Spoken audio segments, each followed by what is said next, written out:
గాంధీ గారు ఈ దేశానికి జాతిపిత అంటున్నారు. నేను ఒక ప్రశ్న వేస్తా. ఈ జాతి నన్ను ఎన్నడూ ముట్టుకోలేదు, దూరం ఉంచింది, ఊరికి దూరంగా. ఏదో ఇప్పుడు మన ఇండ్లు ఇక్కడ ఉన్నాయి.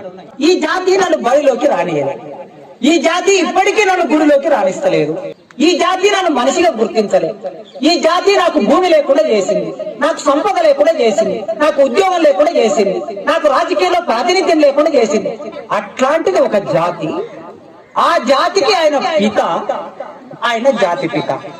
అయితే గీతే జాతి పిత మీకు అవుతాడు కానీ మాకెందుకు జాతి పిత అవుతాడు అనేది నా ప్రశ్న. ఒకవేళ నా జాతి పిత అంటే నాకు మహాత్మా జ్యోతిబా పూలే నా జాతి పిత.